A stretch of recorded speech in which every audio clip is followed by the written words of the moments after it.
What is the best way to tackle problems that we face? And what should we do when problems seem to besiege us from all sides? The first one, expect problems to happen. If you have a job, the only way you can justify the job is that you are solving the problems that are arising.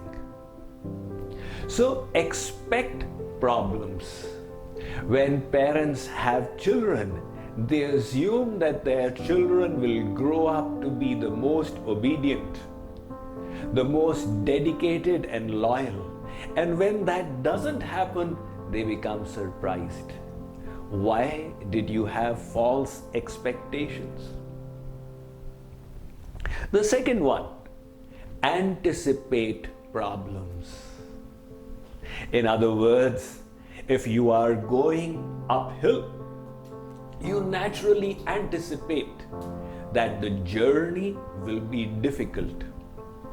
Similarly, if you take up a project, anticipate there will be problems that will arise. One child texted his mother from school, "Mommy, failed in algebra, prepare dad." His mother texted back, "Dad is prepared, prepare yourself." That is the anticipation of the problem. Further, face the problem. Don't cover your eyes and say the problem does not exist. There was a very famous commercial that appeared on American television many years ago of the elephant in the room. The TV commercial showed a normal American family with an elephant in the house, and everybody was going about their works as if the elephant did not exist. Now the problem was there, but people were refusing to recognize it as such. And once you face the problem, keep a proper perspective towards it. In other words, think of people who have bigger problems. People come up to me and say, "Swamiji, I am so upset." I say, "Why?" "3 days ago, this person said that to me." I say, my, is that the end of the world? Think, if we were born a few decades ago and were participating in the Second World War, what a problem we would have had to face.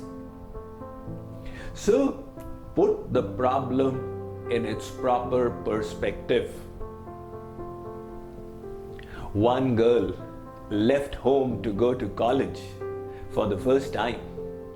She was living in the dormitory there. And after 3 months, she wrote her first letter to her mother. She said, "Mommy, I need to confess. 1 month after I reached the dormitory, I made a serious mistake. I stole $50 from my neighbor's cupboard. And with that, I rented a motorcycle. Unfortunately, I had an accident.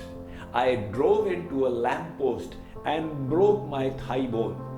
But Mommy, there was nothing to worry, because a handsome doctor down the lane took me into his house to nurse me.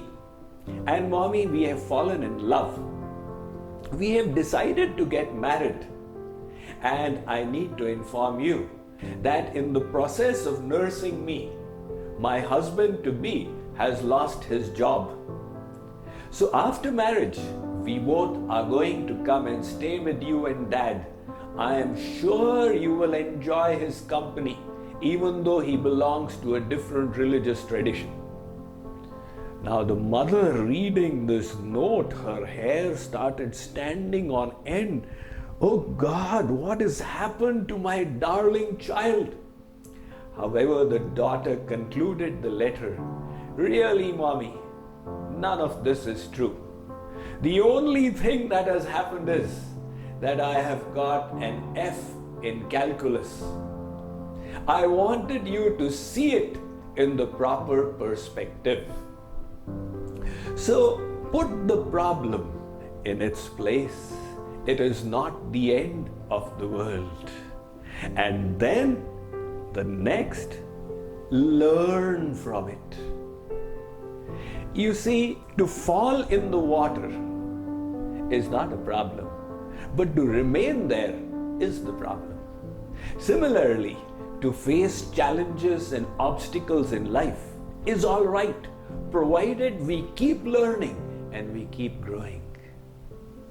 I was once walking down the street and I saw a neighbor with his ear swollen walking the other way. I asked him, "Champak bhai, what happened to you?" He said, "Swamiji, I was ironing my clothes and the mobile rang. So unfortunately, I picked up the iron and put it on my ear. That's how the ear got swollen." I said, "Champak bhai, how come the other ear is also swollen?" He said, "Swamiji, that stupid person rang up once again."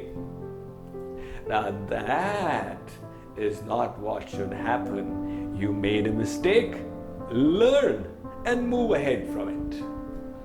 When we do that, we realize that problems are really opportunities and challenges that provide us the environment to grow from within.